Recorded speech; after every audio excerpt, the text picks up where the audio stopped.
कन्हैया झूले पलना। श्री कृष्ण पालने में लेटे हैं। माँ यशोदा उन्हें देख देखकर आनंदित हो रही हैं। बालक तो और भी हैं, उन्हें भी माँ देखा करती, लेकिन जो आकर्षण उसे बाल कृष्ण के चेहरे में नजर आता वह किसी अन्य बालक में नजर नहीं आता। कृष्ण की बड़ी बड़ी आँखों और होठों का तो कोई बालक मुकाबला ही नहीं कर सकता। कभी मैया सोचती, मेरा कान्हा कहीं परमात्मा का अवतार तो नहीं, क्योंकि उसने बालपन में ही छोटी सी आयु में पुतना और शक्तासुर जैसे असुरों का यूं वध कर डाला जैसे वह बड़ा बलवान है, बालक नहीं है।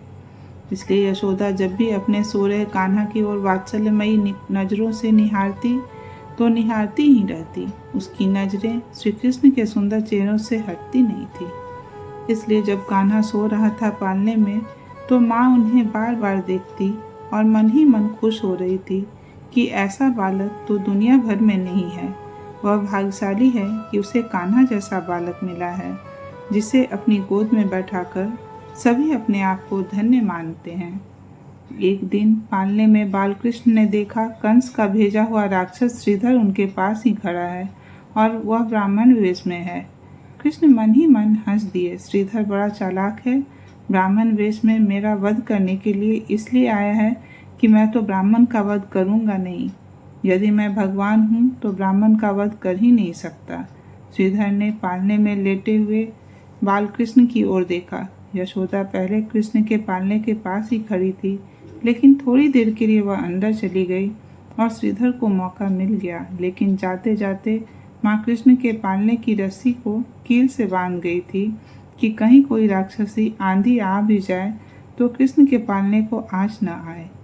पास ही पड़े लकड़ी के एक फट्टे की ओट भी कर गई। जो बुरी नीयत रखता है उससे अच्छाई की उम्मीद नहीं की जा सकती। श्रीधर तो आया ही कृष्ण का वध करने के लिए था, लेकिन श्री कृष्ण को श्रीधर पर दया आ गई।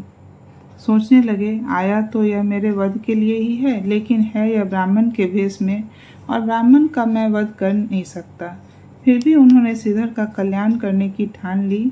इसको मारूंगा नहीं, बस भगा दूंगा।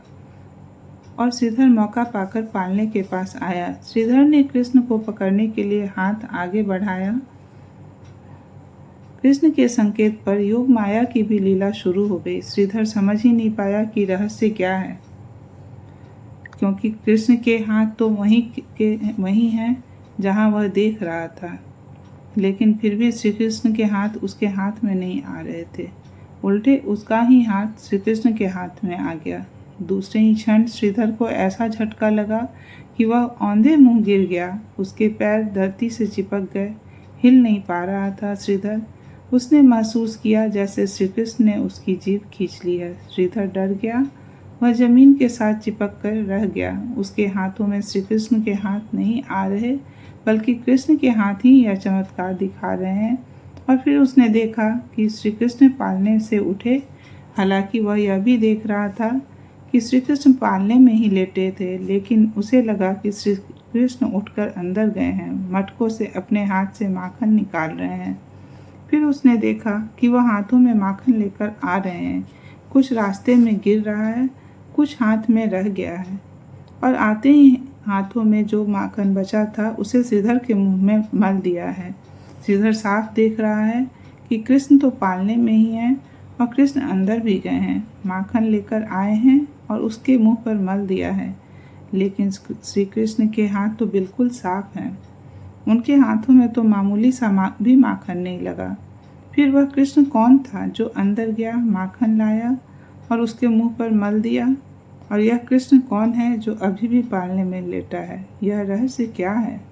श्री कृष्ण माखन ला भी रहा था, उसके मुंह पर मल भी रहा है। एक साथ दो कृष्ण नजर आ रहे थे श्रीधर को, एक पालने में सोया हुआ, दूसरा माखन लाता हुआ। लेकिन कृष्ण तो एक हैं, उसे दो क्यों लग रहे हैं? श्रीधर समझ नहीं पाया, हैरान हुआ। इतने में श्री कृष्ण रोने लगे ताकि माँ आ जाए, देख ले क्या हुआ है। कृष्ण की रोने की आवाज़ सुनकर माँ दौड़ी आई, कान्हा को गोद में उठा लिया, चुप कराने लगी। लेकिन जब अंदर गई तो देखा माखन बिखरा पड़ा है। पास ही खड़े ब्राह्मण का मुंह माखन से चुपड़ा हुआ है, लेकिन कृष्ण के हाथों पर तो मामूली सा भी माखन नहीं लगा। आखिर यह रहस्य क्या है, माजरा क्या है? माखन अंदर बिखरा कैसे? माखन ब्राह्मण के मुंह पर लगा कैसे? और कान्हा के हाथ साफ रहे कैसे? कौन लाया माखन? किसने मला उसे श्रीधर के मुंह पर? यहाँ तो कोई और है ही नहीं।